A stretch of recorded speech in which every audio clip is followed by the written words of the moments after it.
Good morning. How are you, my love? Happy Tuesday. It's about 5:15 here at the lake. Yes, it is still dark, of course. It's 5:15 in the morning. Got my coffee ready. I have a good topic. This is good. So most of us, many of us, work outside the home.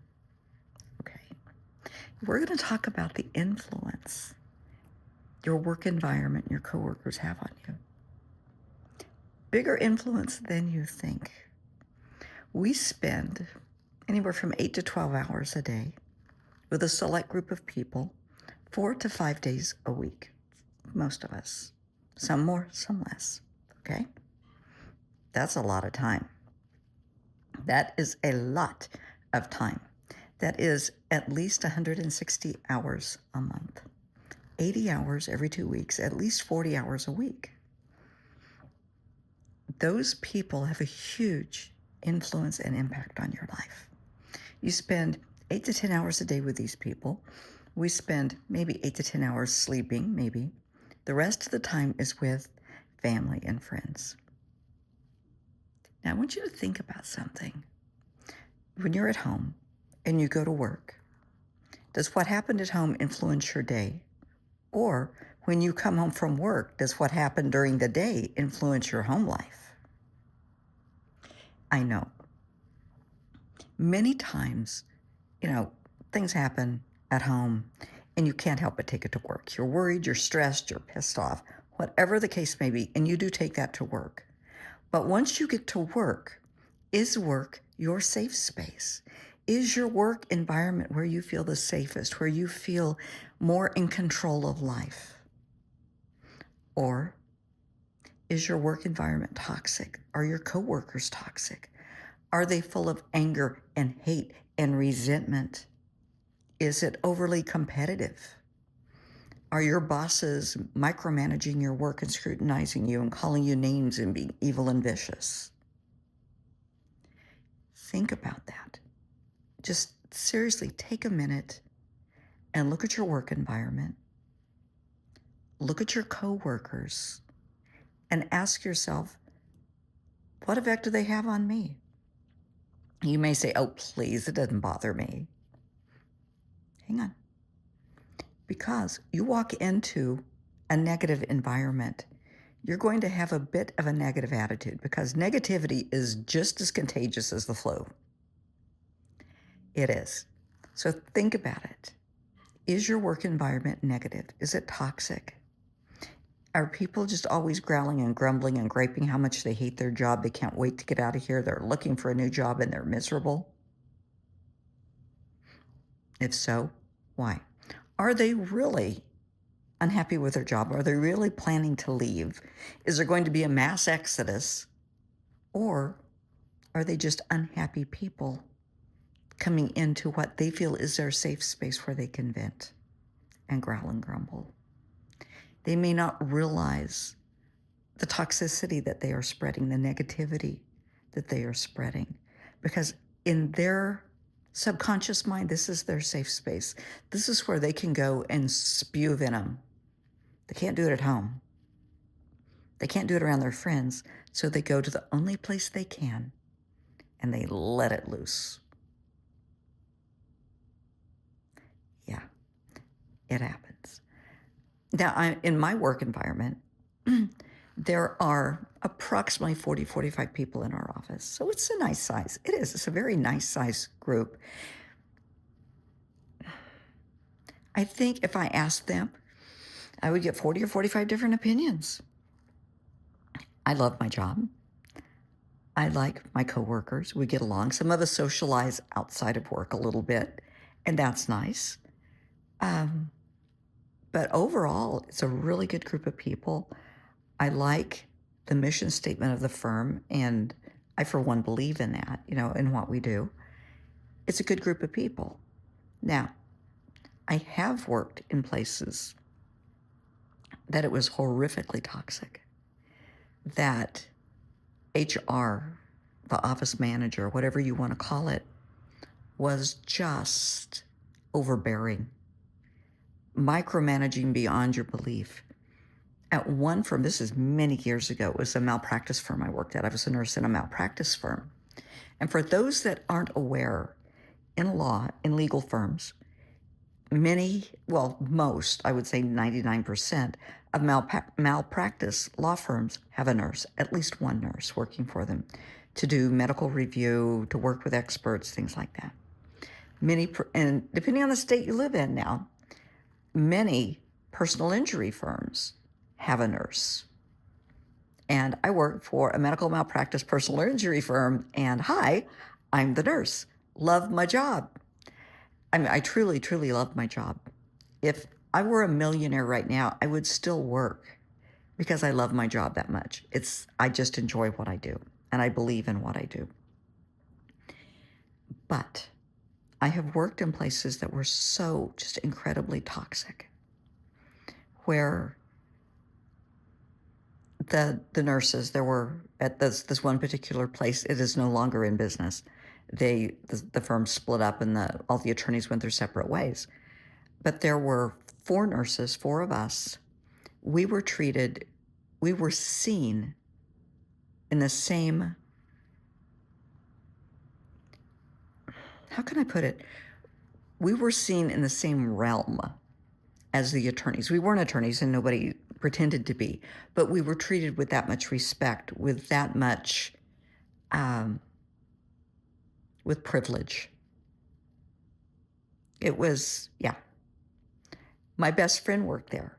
What became my best friend, Lynn, worked there. And the nurses were not to socialize with the paralegals or the secretaries, ever. You were not to have lunch together. You were not to socialize outside the office. Nurses socialized with attorneys. My best friend, Lynn became my best friend. And it rubbed a lot of people the wrong way. We went to lunch on occasion, and I had her wedding shower, and that really upset HR. And I remember telling HR, this is outside of work. If you don't want to attend the shower, don't attend, but you're welcome to attend. Attorneys attended. A couple of attorneys came because my friend's very highly thought of, just a jewel of a person. I just love her to the moon and back. It was a wonderful wedding shower. But that's just micromanaging to the nth degree. Now, it's one thing for employers to tell you a dress code. You should respect that, especially if you are interacting with clients. Please respect the dress code. Watch your mouth. If people around you are on the phone, talking to clients or other attorneys or whatever, don't be overly loud. Don't, watch what you're saying and things, because somebody's on the phone to may hear that. So, just a little common sense. But boy, some people are just the ultimate in micromanaging. And then you have places that, whatever works. And I've worked at a couple of, whatever works. What you do your thing, just get the job done. People are so productive. They were rewarded. They were recognized for their accomplishments. The firm would do, this other firm I worked for quite some time, they would, we were just down the street from, it was in St. Louis. We were down the street from the ball field, and we got a party suite 2 or 3 times a year during baseball season. And so that was really nice. We had a lot of fun, and there were a lot of, out of office activities and barbecues, and it was great because you learn to accept each other as individuals, as people. You're not just the coworker that does this task. You're a person. Where I work now is really nice. For me, I can't say that for everybody. I'm not trying to, but for me, it's a good work environment. Some people don't know how to come across. Some people have social anxiety. I don't know, maybe they're on the spectrum. I haven't thought about it. But if you feel your work environment is toxic, please consider leaving that environment. If it is not a good fit for you, consider leaving that environment and going to a healthier environment. If you're just not happy, then don't be there. because a happy employee will be a productive employee. People aren't going to growl and grumble and snark at you. But it's up to you to make those decisions. I'm going to sneeze. No, I'm not. I might. I'm not. But if you notice at work, negativity is contagious. You'll have one person unhappy, then somebody else in that group will get a pissy attitude as well. It's like they're being supportive through being in a bad mood. Well, if you're in a bad mood, I need to be in a bad mood to have your back. Well, by that same token, you can try and, cheer them up. Maybe you can help them with their workload. Maybe you can, offer them some friendly advice, give them a cup of coffee, whatever. But negativity is very contagious. So try to be mindful of that and don't take it home. What happened at the office is not the fault of your kids or your spouse, your significant other, the dog, the cat, the hamster, the gerbil. Just when you walk in the front door, leave the work negativity outside the door. It's not going anywhere. Let your home be your safe space where you are safe and loved and cherished and respected. And don't let anything tear that up. Protect it, cherish it. Try not to take what happens at home to work and what happens at work home. If you can, compartmentalize a little bit, separate it, and you'll be a little bit happier. But don't take a bad day out on your family. We have all experienced that. I remember my dad would come home, and he had a very high-stress job, and he would walk in the door. Dinner was at a very specific time every night, and after dinner, he would just go to the family room, and we knew not to bother him. And that's sad, because he just needed to de-stress and, decompress. But for the next couple of hours, he didn't want to talk to anybody. Well, by then, homework was done, and I'm getting ready for bed growing up. So just don't cheat your kids. Don't cheat your family out of time with you because you had a bad day at work. Don't take it out on them. Cherish them, love them, hug them, draw in their warmth, their love. Let them lift you up and nurture you because you're worthy.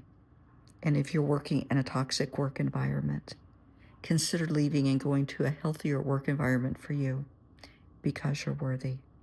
My love, we are all worthy of respect and love and being treated with kindness.